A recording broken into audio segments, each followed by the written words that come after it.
Bueno, el título de mi trabajo, como mencionaba el doctor, es Identificación de las isoformas solubles de los receptores 1 y 2 para el factor de crecimiento del endotelio vascular en células de folículos dominantes. Entonces, como introducción, yo les presento que en el 95% del ciclo estral y del ciclo menstrual, en el caso de las mujeres, se presentan generalmente de 2 a 3 olas de crecimiento folicular. Cada ola de crecimiento folicular está precedida por un pico transitorio de una hormona, de la hormona folículo estimulante. Esta hormona folículo estimulante es la que va a estimular el crecimiento de folículos para que alcancen su desarrollo. Entonces, en animales que se presentan 3 olas de crecimiento folicular, estas están determinadas por la duración que dura el cuerpo lúteo. O sea, dependiendo de la duración que tiene el cuerpo lúteo es lo que va a dar origen a 1 o a 2 olas de crecimiento folicular. Entonces, en cada ola de crecimiento folicular, en el día 4 más o menos ocurre un proceso que se llama divergencia. Este proceso que se llama divergencia es cuando un folículo va a alcanzar la dominancia y los demás folículos se van a volver atrésicos. Más o menos en el día 6, este folículo crece un poco más y adquiere mayor cantidad de RNA mensajero para los receptores de LH y FSH en las células correspondientes para cada hormona. Entonces, en el día 9, aproximadamente en el día 9, en la primera ola de crecimiento folicular ocurre atresia de ese folículo. Y ocurre la atresia de ese folículo porque está dominando la hormona que sería la progesterona, la que está dominando en ese momento, y no permite que se den los pulsos de LH, que es la hormona luteinizante, para que ese folículo pueda ser ovulado. En cambio, en especies que presentan 2 olas de crecimiento folicular, la segunda ola es la que es ovulatoria. Y en animales que presentan 3 oleadas de crecimiento folicular, la tercera oleada es la que es ovulatoria. Y esto coincide con la lisis del cuerpo lúteo, que permite que se dé la amplificación de los pulsos de LH y con esto se pueda dar la ovulación del folículo.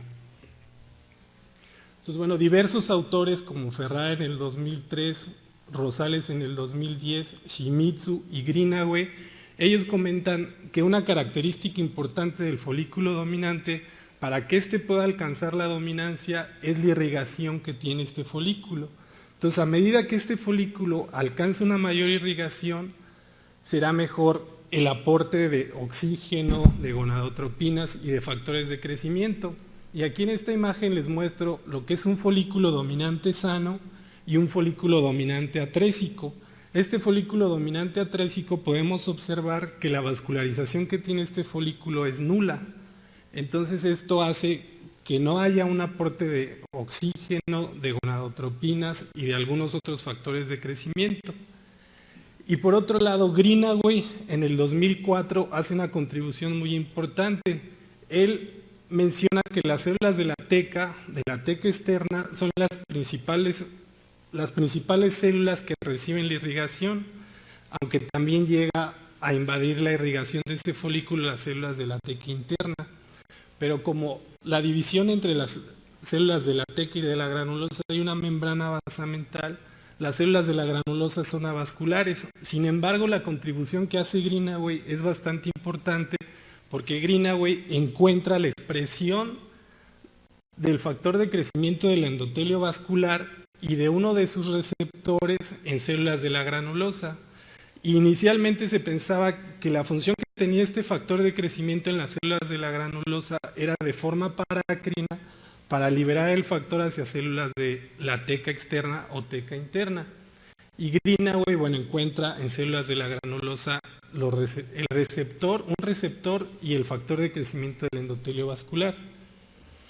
Este receptor, que es el factor de crecimiento del endotelio vascular, se encuentran 12 isoformas diferentes de este factor. Este factor pertenece a una superfamilia de diferentes, bueno, de BGF, A, B, C, D, E y hasta F, pero el más importante es el BGF A. Entonces, en lo sucesivo, cuando yo me refiero al BGF, estaré hablando de BGFA.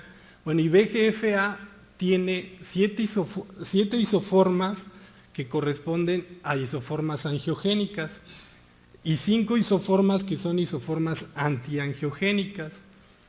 La diferencia entre una isoforma y otra isoforma es un procesamiento alternativo que sufre el RNA en la maduración de la proteína, por lo que la eliminación de un exón da origen a una isoforma o a otra isoforma. En el caso de estas isoformas, la BGF100, el factor de crecimiento del endotelio vascular 121 y 164 son las isoformas más abundantes.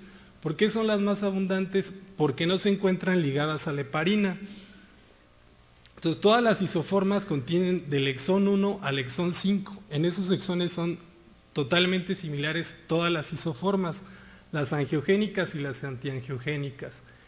Y en estos exones, por decir en el exón 3 y en el exón 4, es donde se codifica la unión a los receptores de membrana de esta proteína.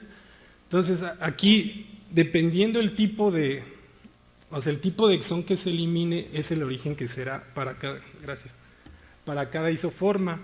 En el caso de las isoformas antiangiogénicas, que por primera vez se habla de ellas en el 2008, en estas isoformas, la parte distal del exón 8 codifica para una isoforma antiangiogénica, y cuando se transcribe la parte proximal del exón 8 codifica para una isoforma angiogénica. Entonces, se cree que estas isoformas antiangiogénicas lo que hacen es, al unirse a los receptores, disminuir la fosforilación de estos receptores y bloquear el efecto del factor de crecimiento del endotelio vascular. Entonces, hablando de los receptores, el factor de crecimiento del endotelio vascular participa principalmente por dos tipos de receptores, que son receptores tipo tirosina sinasa. Estos receptores, comúnmente llamados BGFR1 o FLT1 y BGFR2 o FLK1. Entonces, para no hablar tanto así de BGF, FLT, FLK, aquí en lo sucesivo voy a hablar del receptor 1 y del receptor 2. Entonces, ambos receptores tienen 7 dominios extracelulares, un dominio en la membrana y 2 dominios intracelulares. Estos dominios intracelulares son los que tienen la actividad tirosincinasa. Ambos receptores tienen diferente afinidad por el factor de crecimiento del endotelio vascular. Es decir, el R1 tiene una constante de disociación de 10 a 20 y el R2 tiene una constante de disociación de 75 a 125. Entonces, ¿esto qué quiere decir? Que el receptor 1 tiene mayor afinidad para el factor de crecimiento del endotelio vascular, pero el R2 tiene 10 veces más actividad de fosforilar los residuos de tirosina sinasa en el momento que se da la dimerización de un receptor con otro.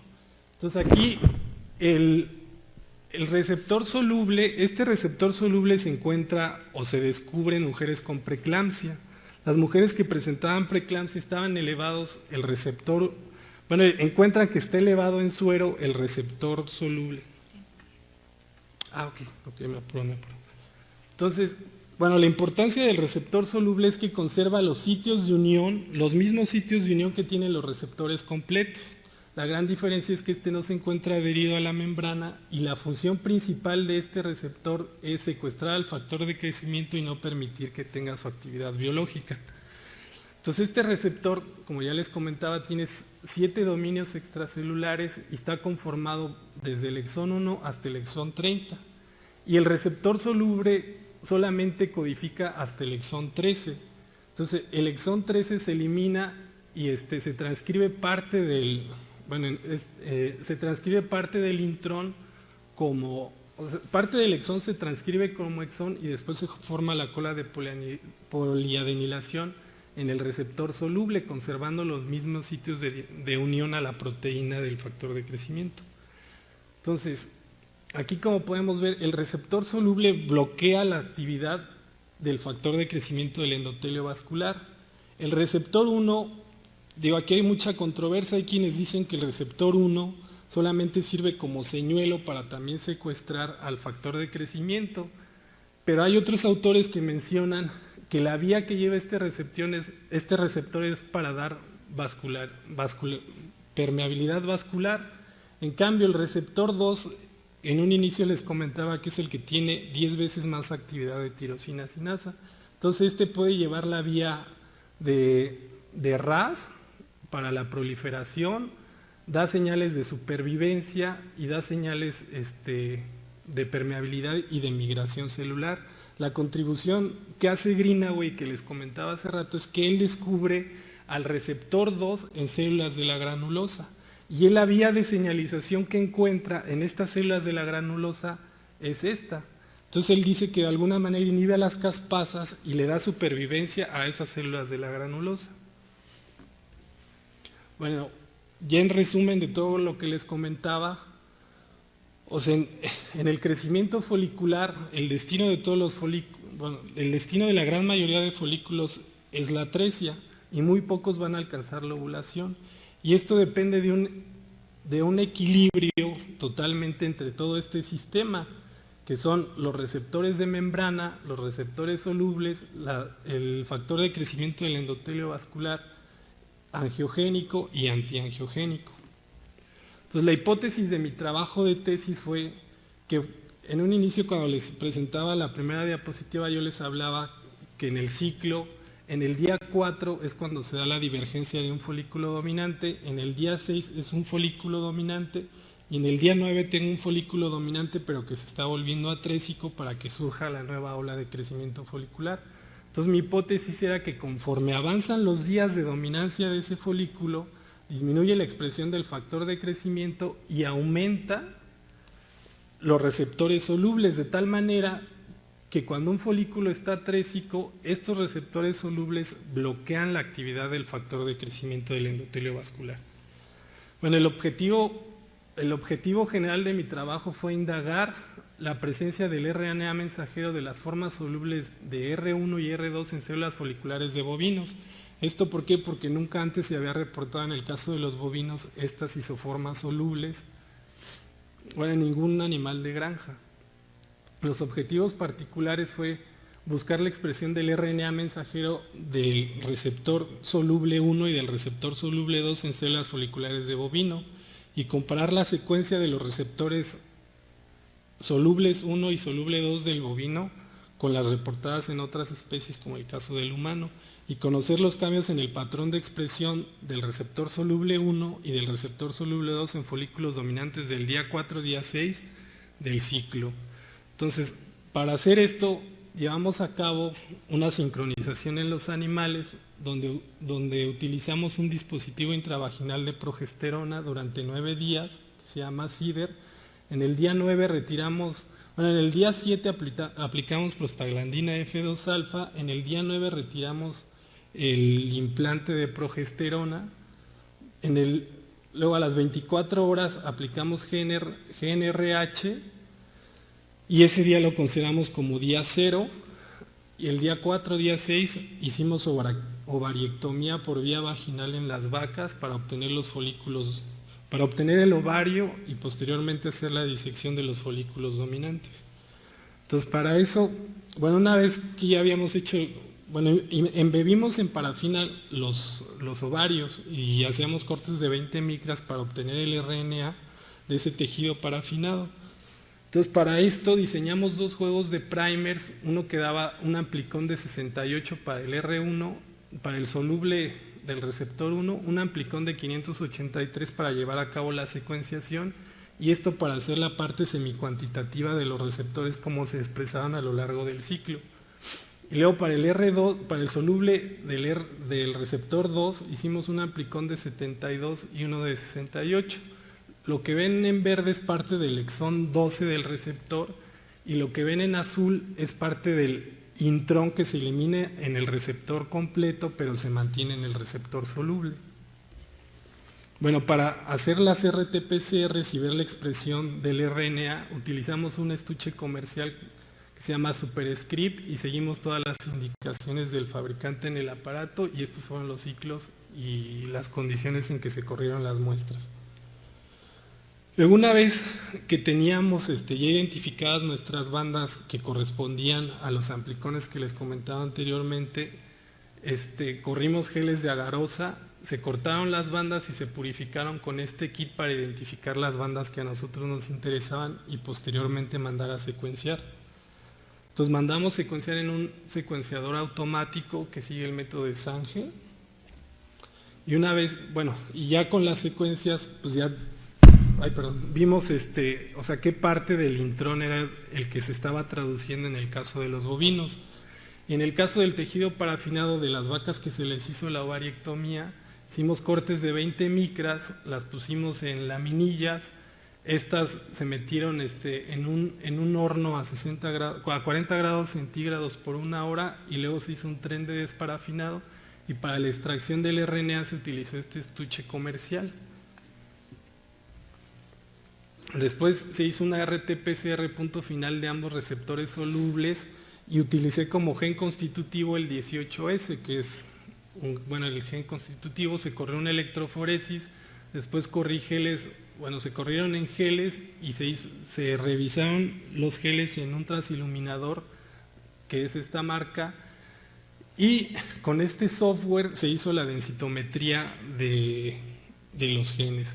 Una vez que yo corría los genes de agarosa, yo corría mi gen problema, que era el receptor soluble 1 y el receptor soluble 2, versus 18S. Entonces con el equipo me daba la densidad aparente de lo que tenía aquí con lo que tenía acá, y así hicimos la densidad aparente de ambos.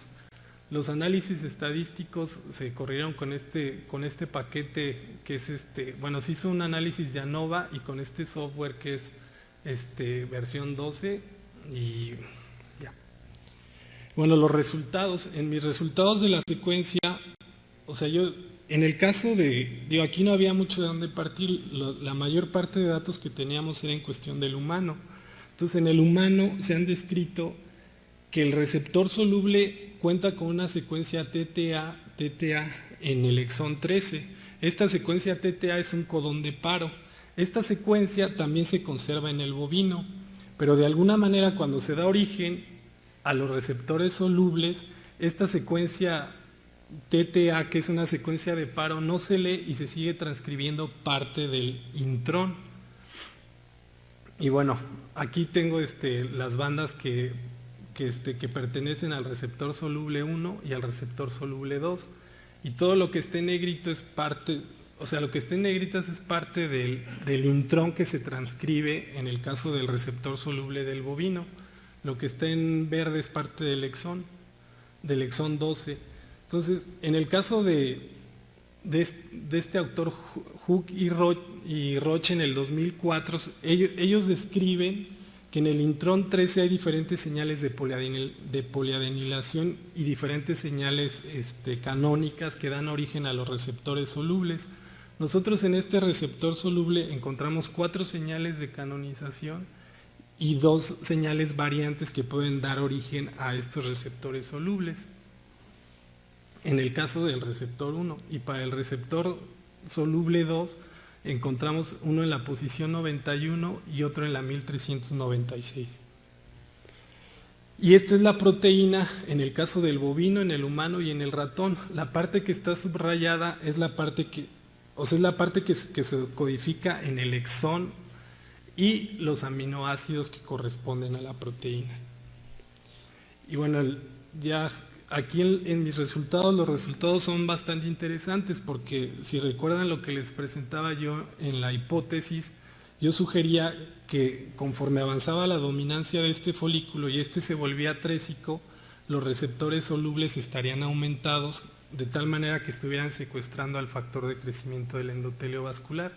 Entonces, en los resultados que tenemos nosotros, el patrón de expresión que yo observo en el receptor 1 es que va disminuyendo, a diferencia del receptor 2. Entonces, lo que concluimos nosotros fue que, como les decía en algún momento de la plática, es más importante el receptor 2. ¿Por qué? Porque es el que lleva todo el mecanismo de señalización y sobre todo de sobrevivencia en los folículos dominantes. Entonces, el receptor 1, les comentaba que es controversial la información que hay de este, porque hay algunos que mencionan que el receptor completo también funciona como señuelo y el receptor soluble lo encuentran elevado en diferentes procesos. Aquí nosotros concluimos, bueno, parte de las conclusiones y de la discusión es que nosotros decíamos que es más importante que este se eleve. ¿Por qué? Porque es el que lleva todos los mecanismos de señalización.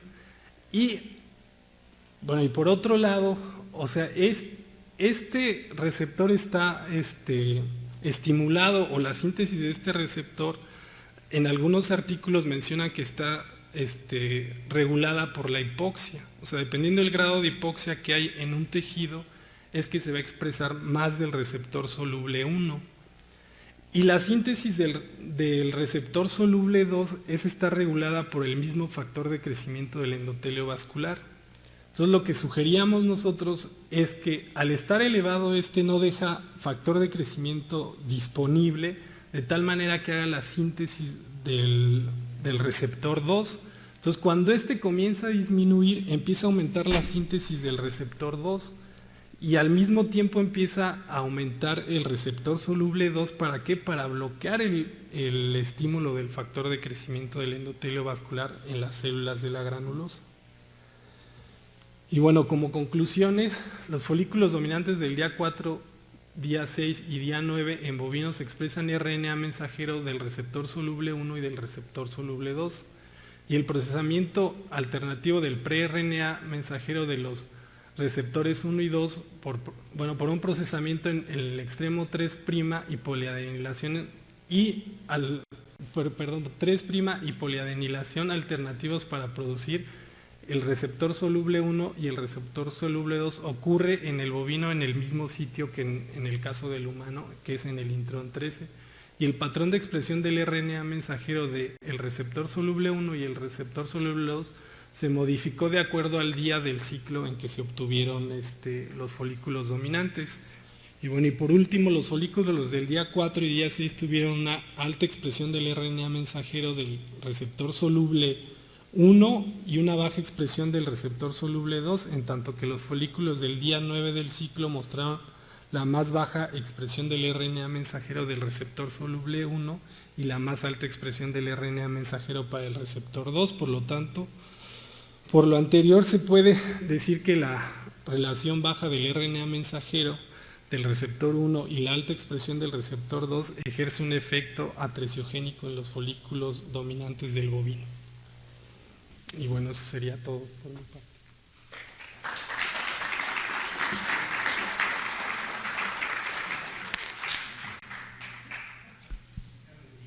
¿Alguna pregunta? ¿Comentario? Yo no puedo dejar pasar la ocasión sin felicitar a nuestro ponente, el doctor Ricardo Macías, esa ponencia tan brillante, tan interesante, que nos ha llevado a un pequeño viaje por el ámbito de la biología molecular. Este campo en el cual van a decir otra vez, ay Román, vas a volver otra vez a la misma. Pero este campo de la biología molecular es un campo en el cual los patólogos clínicos debemos de estar acostumbrados a incursionar cotidianamente. Yo recuerdo cuando llevé la maestría en ciencias, el doctor Kumate era nuestro maestro de biología molecular, independientemente que fue mi asesor en la maestría. Recuerdo mucho una frase de él que decía: quien no sepa biología molecular es como una piedra a un lado del camino. Y eso es particularmente cierto para nosotros los patólogos clínicos. Muchas gracias. Por nada, gracias.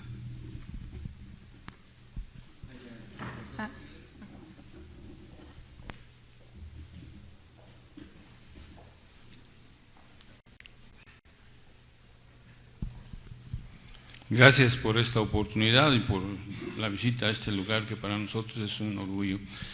De estos hallazgos, de alguna forma salta o me saltó a la curiosidad técnica de cuáles podrían ser sus aplicaciones de tus hallazgos pensando en la gestación in vitro. ¿Hay algo que pueda ser aplicable? Porque de alguna forma la idea que obtuve de tu presentación es de que puedes de alguna forma predecir cuál es el crecimiento o cuál es la viabilidad de ese óvulo. Folículo. Entonces me antoja pensar en alguna de las tantas aplicaciones de toda la información que puedan ser aplicables en esa fecundación in vitro, porque de ahí de alguna forma estamos pensando en que requiere de ciertos alimentos, de cierta calidad de incubación, de los cuidados para poder hacer viable ese folículo y que pueda ser de alguna forma fecundado. De hecho, o sea, sí ya hay algunos antecedentes y algunos trabajos de investigación que hacen eso. O sea, hay un autor que se llama Takahashi. Él en el 2007, él superovulaba vacas y al superovular las vacas él administraba fragmentos o sea, hacía extracción de RNA del factor de crecimiento y pequeños fragmentos que cortaban con enzimas de restricción los inoculaban directamente en el ovario de la vaca por vía rectal. Bueno, por vía rectal y el ultrasonido identificaban dónde estaba el folículo dominante, inyectaban fragmentos del gen de fragmentos del factor de crecimiento del endotelio vascular y agregaban también gonadotropina coriónica equina y observaban que la superovulación daba mejores efectos y aparte obtenían obtenían ovocitos de mejor calidad y por ende embriones de mejor calidad. Y hay algunos otros trabajos donde maduran los folículos y al medio de cultivo también le agregan gonadotropina coriónica equina. O sea, los trabajos tienen el grupo control donde agregan gonadotropina coriónica equina, otros donde agregan gonadotropina coriónica equina más BGF y otros donde nada más agregan BGF y ven que en los que agregan gonadotropina más BGF y en los que agregan BGF no hay diferencias significativas en la salud de esos folículos. Y algunos concluyen que al estar más sano el folículo tendrán ovocitos de mucho mejor calidad. Sí.